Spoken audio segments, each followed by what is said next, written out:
So everything that is in my pantry, my freezer, and my fridge, I'm trying to clean it out. So I'm going to share with you 5 different meals that I made just grabbing stuff out of my freezer, fridges, and pantries. So let's go ahead and I'm going to show you what's all in my pantry and freezers, and then we'll get started cooking. Okay, this is my last pantry haul that I'm going to be sharing with you before we end up moving. So we have a whole bunch of stuff still, but I think we've really wind down on some of the things that we have. So I don't know. We just have a bunch of ramen, and then we have like a little bit of cereal in the back over there, not that much. We just have a lot of like cake mixes, so that's fine. We'll just take that with us. Not a whole lot of marinades and stuff. I've really gone through a lot of that stuff. Just, you know, some dressings and whatnot, which is totally fine. Let's see, we just have a little bit of beef broth, chicken broth, that stuff. We should go through that by the end of the month. Not a lot of pastas. I do have quite a bit of like salsas and mayo, which is kind of normal. I like to have a good stockpile of those. And then down here is just plates. I think before I had a whole bunch of food down here, but I don't. I just have chips, which we'll probably go through all of those actually. And then I have some like flour, and then juices and stuff down there. That's about it. There's like an empty space right here, which is great to see. But that's about it for the pantry. Okay, the fridge, not much going on. Some OJ and stuff, bunch of eggs, which is taking up a lot of space. But as we go through the eggs, it'll dim down. Just some leftovers, cheeses and meats. Bulk cheeses right here.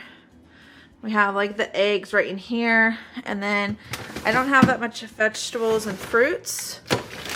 So yeah, not a lot going on here. Definitely by the end of the month it'll look so much better. And then freezer is what we're trying to go through mainly. We just have a lot of like this and that stuff. French fries and, you know, chicken nuggets and stuff like that. So, you know, with kids, that'll go by pretty fast. I made some lunch burritos for my husband. There's some breakfast burritos on the bottom. This is mainly just like breakfast stuff. And then we have like pizza rolls, which, you know, kids love those. So we'll go through those pretty fast. So for this freezer, we combine freezers. So now we just have this one, which is what I was trying to do. Just have a couple gallons of milk. We have a turkey on the very top. And then down below is basically just like breads. And then we have some ice. So really, it's just breads and ice. I did make some like muffins and put them in here for my kids' breakfast. So we'll go through this pretty easily. We just have some butters.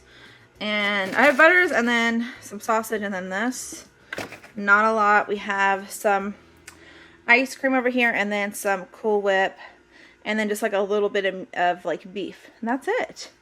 It really is. We really just do not have a whole lot. So we are really going through our fridge and freezer. So let me share with you what we're going to be making this week.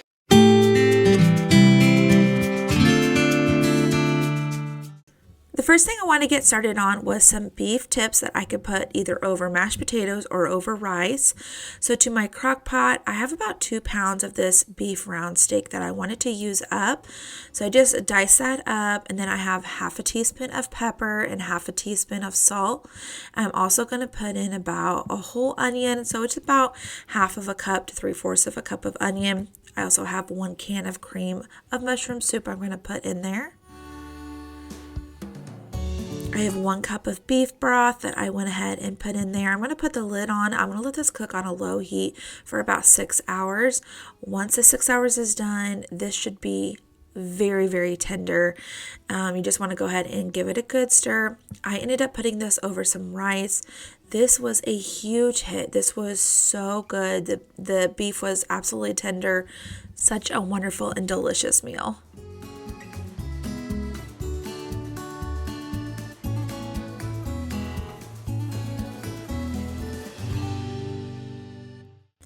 Up next are some brat sandwiches. I had some brats in my freezer that I've had in there for quite a while.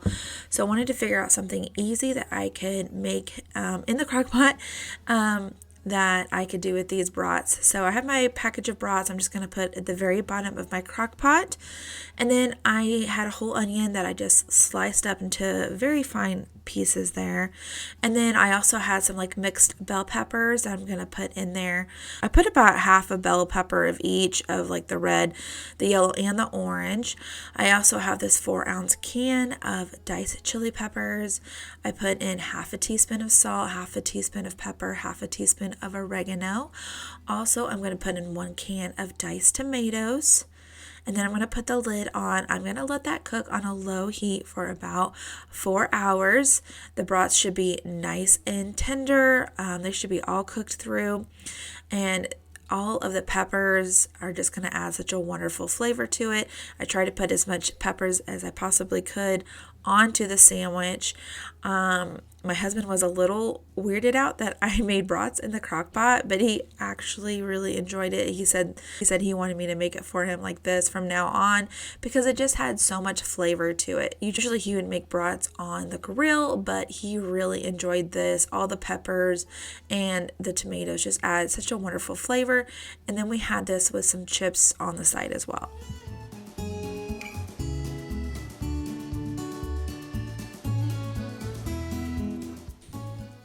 Next, I wanted to do Millionaire Chicken because it's one of my family's favorite chicken meals. I needed to get rid of some of my chicken in my freezer. So to a medium bowl, I have 1 block of cream cheese and half a cup of mayonnaise that we're going to put in there. I have 1.5 cup of Mexican cheese. I'm only going to use half of that, so I need 3/4 a cup of cheese to start off with. And then also a half a cup of bacon. Put that in there and go ahead and give that a really good stir. It's very thick, so it's going to take some muscles to get all of that stirred through properly. And then once all of that stirred through, we're going to put that to the side. I have about 3 chicken breasts. I did go ahead and slice them in half. I just like it a little bit better, and it cooks a little bit better whenever I slice them in half.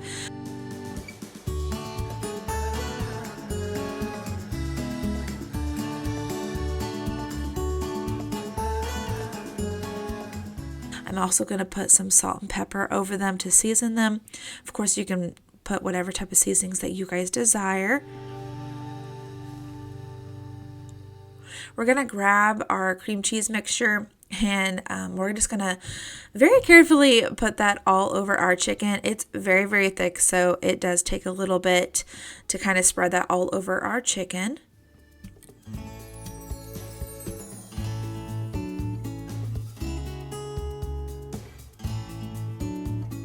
Once that's all over our chicken, we're going to take the remainder 3/4 a cup of shredded cheese and just put that right on top of our chicken, just like that. And we are ready to put this in the oven at 350 for about 20 to 25 minutes. After about 25 minutes, it should be tender and ready to go. I serve this with a baked potato and some green beans on the side. This dinner was a huge hit. Okay, for the last one, I wanted to do some barbecue chicken sliders. This one was so delicious, you guys. I used a Sam's rotisserie chicken. I just shredded all that up and put that in the bowl. And then I'm just going to grab some honey barbecue sauce, probably about half a cup's worth, and put that right into our bowl. I'm just going to go ahead and give that a good mix, getting all of that barbecue sauce mixed in properly. You might need a little bit more, you might need a little bit less. The amount of chicken I have here is probably about 2.5 cups worth. Obviously you can do much more, much less. I feel like 2.5 cups was about right for this type of meal. I only have 12 rolls here.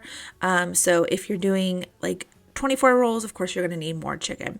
So I'm going to take my barbecue chicken. I'm going to just put that right on top of the bottom layer of my rolls.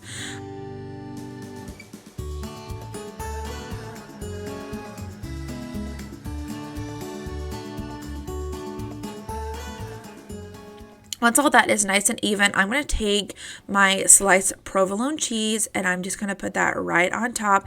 I started off with doing 6, which would have been the perfect amount. And then I thought, well, maybe it needs to be a little bit more cheesier. And then I ended up doing 8 slices of cheese, but trust me guys, you probably just need 6. It was plenty cheesy. And then I wanted some type of glaze on the very top. So I took about half a stick of butter and just went ahead and melted that in the microwave. And then I put a couple tablespoons of brown sugar and just just mixed it together. And of course, like there are so many different ways of making like a glaze on top of rolls. That's just how I did. I just wanted to do it a very simple and easy way. I put this in the oven at 375 for about 20 minutes until everything was nice and melted. You guys, this was absolutely delicious. This one was a huge hit. It is so easy to make. I ended up making this with some tater tots on the side as well.